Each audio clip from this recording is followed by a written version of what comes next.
लोक असं म्हणायला लागलेत की बाबा आता तर कापसाचा सीझन संपलेला आहे, कापूस सगळं भेड पडून पूर्ण पिवळं पडून पानं गळत आहेत, तर तू खत कायला टाकतोस, खत वगैरे कायला टाकायलास काय कापसाला, आणि तुझं खर्च का वाढवून टाकायलास.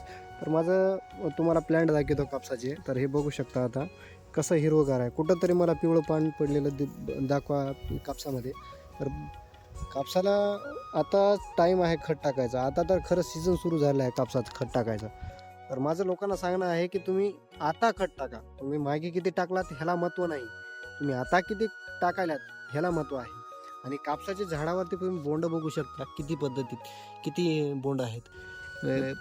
प्रत्येकाच्या फांदीवरती जर बघितलं, फळफांदीवरती मी 5 जरी सरासरी बोंड धरलं तर एका झाडावरती जवळपास मला 40 ते 50 बोंड एका झाडावरती बघायला भेटायला.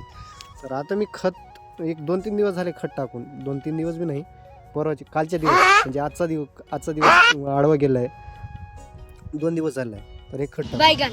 तर आता ह्याच्यामध्ये तुम्ही बघू शकता पूर्ण हिरवगार झाड आहे. आणि कापसाला जर तुम्ही वेळेवर खत व्यवस्थापन केल्या तर एक नंबर तुम्हाला रिझल्ट भेटतो कापसामध्ये. तर तुम्ही प्रत्येक झाडावरती बघू शकता मला 40 ते 50 बोंड प्रत्येक झाडावरती आहे. आणि व्यवस्थित जर तुम्ही कापसामध्ये व्यवस्थापन केल्या, तुम्ही कोणतंही खत टाका, त्याच्यात काही नाही, तुम्ही 15-15 टाका, 19-19 टाका, 10-26 टाका, 20-20-0-13 टाका, पण ते टाईम त्याला भेटणं महत्त्वाचं आहे. तुम्ही सुरुवातीला किती खत टाकला त्याला महत्त्व नाही. आता तुम्ही झाडाला जेव्हा तुम्हाला अन्नद्रव्य लागते तेव्हा किती तुम्ही खत टाकता हे महत्त्वाचं आहे. आणि गेल्या वर्षी माझा कापूस सगळ्याच्या आधी हिरवगार होता, पण सगळ्याच्या आधी माझा कापूस पिवळा पडला होता. तर तेव्हा मी माहिती घेतली की कापसामध्ये हिरवेगारपणा जास्त कालावधी ठेवण्यासाठी काय पाहिजे. तर त्यावेळेस मला माहिती मिळाली की कापसामध्ये अन्नद्रव्याची कमतरता असल्यास कापूस हे गुलाबी आणि पिवळं पडतो. तर कापसाला अन्नद्रव्य केव्हा पाहिजे, जेव्हा त्याचे फळ परिपक्व होतात तेव्हा त्याला जास्त अन्नद्रव्याची गरज पाहिजे. तर पोळ्याच्या नंतर जवळपास माझे 3 खतं झाले आहेत आणि फवारणी झाली आहेत तर 4. पोळ्याच्या आधी मी किती खत टाकले आणि किती फवारणी टाकले त्याला मला गणित नाही, पण पोळ्याच्या नंतर मी किती खर्च केलेला आहे हे पूर्ण मी व्यवस्थित लक्षात ठेवून काम केलेलं आहे.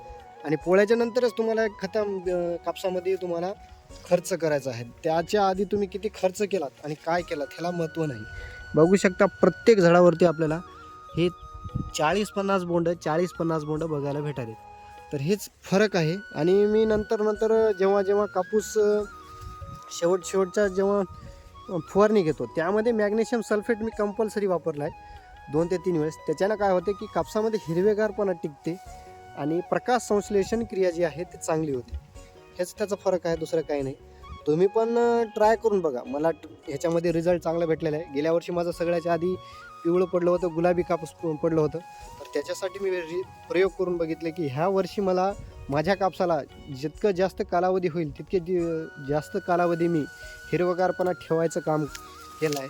तर आजच्यासाठी एवढंच. बघू पुन्हा अजून काही माहिती तुम्हाला द्यायसारखी वाटली ती देऊ. धन्यवाद.